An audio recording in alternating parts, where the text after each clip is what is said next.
I hope you're all doing really well, especially now that you have your iPads. I'm sad that we're not together in the art room, but I'm really happy that I can connect with you guys this way and we can continue making art together. So every week I'm going to put up an art choice board. I put one up last week, but it's totally okay if you didn't see it yet. Every Sunday though, I'll upload the new art choice board as well as a video of me just checking in with you guys and also going over at least one of the projects. So every time you get a new art choice board, it's for the whole week, and you're welcome to do one project, you're welcome to do all of the projects, or none of them, but I hope that you find some time to do at least a couple maybe, and if you do any of them, please send me pictures. You can turn in a picture of your work on Google Classroom to this assignment, or you could email them to me, whatever works. I just want to see what you're working on at home, okay? So I'm going to kind of go through your art choice board for the week with you real fast. So at the top, we have drawing. So these are projects that you can do with just your regular drawing materials. So the first one is making a treasure map. So you just get to be creative and you can use any sort of drawing materials that you have at home. The next one is your texture scavenger hunt. Remember, texture is how things feel, right? So if you get larger with that picture, it'll give you some examples, but maybe you could just take a walk outside and draw some of the textures that you feel and that you see when you take your walk. The next one is your tie-dye coffee flowers, which I'm going to show you how to do today a little bit later in this video, because that's pretty easy and they turn out really awesome. The next section is painting. So if you have acrylic paints, you can use that. You can also use nail polish if you have any extra nail polish laying around, or tempera craft paint. If you use washable paint, that's totally fine, but if you put your rocks outside, the washable paint will wash off anytime it rains, or maybe if your sprinklers turn on or anything, but you just gather some rocks outside and then paint them, and if you put some positive messages on them, then people that are walking by might be able to see what you have created, which would be nice. Next we have sculpture, so that's when you're kind of building things and putting them together. If you have toothpicks and those mini marshmallows, you can make a cool sculpture with those by connecting the marshmallows anytime you want to connect more than one toothpick. The next section is digital art and photography.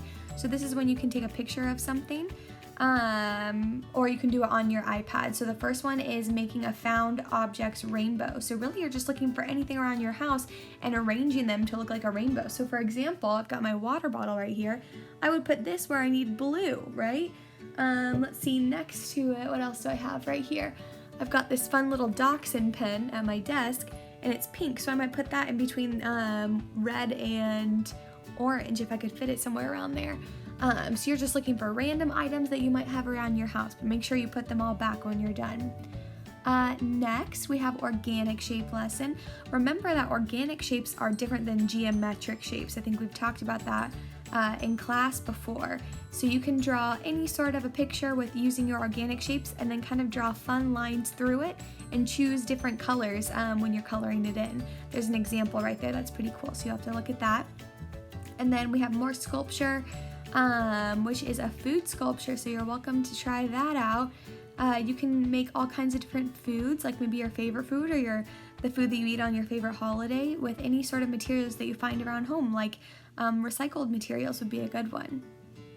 Let's see. Okay, now we're on to the last section, and it is digital art and photography.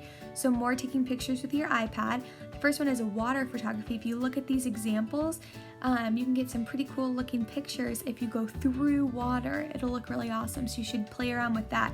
Maybe if you have a sibling or a parent that'd be willing to be in your pictures, or you could even take a glass of water and put it right in front of you and turn your camera on selfie mode, and you could take a picture of yourself if you don't have anyone to take a picture of. Let's see, and then the last one is a scavenger hunt list. So if you're looking through these and you're not really liking any of those other ideas, this scavenger hunt list has quite a few options. So you can just go through there, maybe have your adult read to you if you can't read it yourself. All these different options. For example, a very relaxing place is the first one. That might look different to everyone. Maybe you take a picture of your bed, or maybe you take a picture of your backyard where you have a nice shady spot. That's fine. Let's see, someone's eye. That could be someone in your family, someone who lives with you, or maybe your own eye. So there's lots of options there. Again, if you do any of these, please send me a picture, because I would like to see what you're working on at home. I am going to now show you how to do those tie-dye coffee filter flowers. Bye everyone! I've got my Crayola washable markers, but any sort of branded marker will work. Just make sure that they're washable. They can't be permanent markers. They can't be Sharpies. I separated mine into warm and cool colors.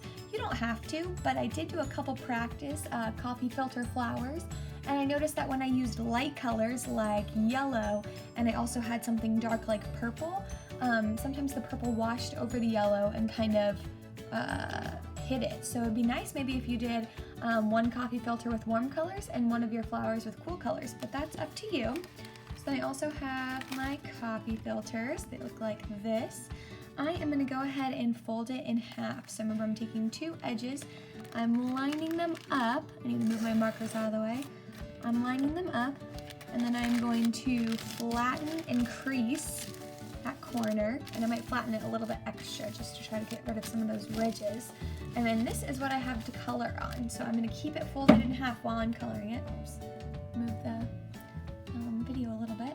I think I'm going to go with, let's say warm colors today. And you can do any sort of design from here, but remember, they're gonna, once it gets wet, it's going to kind of bleed into the other colors and create a tie-dye effect. So I wouldn't spend too much time making anything super detailed. Like if you drew a person on here, that person would probably just kind of wash away when you got these coffee filters wet. So I'm gonna go ahead and finish coloring this up before I start wetting it.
I'm putting the finishing touches on. I decided I wanted to add some pink to it.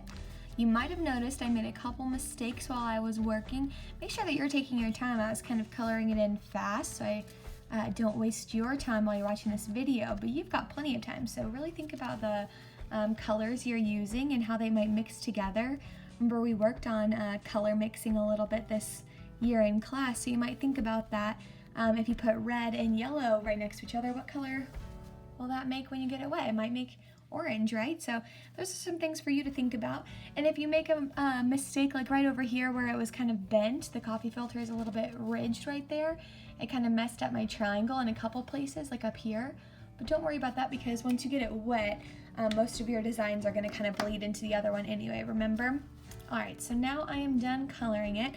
I'm going to fold it in half again, so by that it's easiest for me to flip it over first, and then I match up the edges and I make my crease. So now it looks like this. I've folded my coffee filter into fourths, and you can either with a spray bottle, which I don't have, or just a glass of water. You're gonna go, it's kind of weird for me to film it under here, but I'm gonna do my best. You can go ahead and get it wet. I would just start dipping about half of it in and then let it kind of fall down. You see how it's already starting to spread?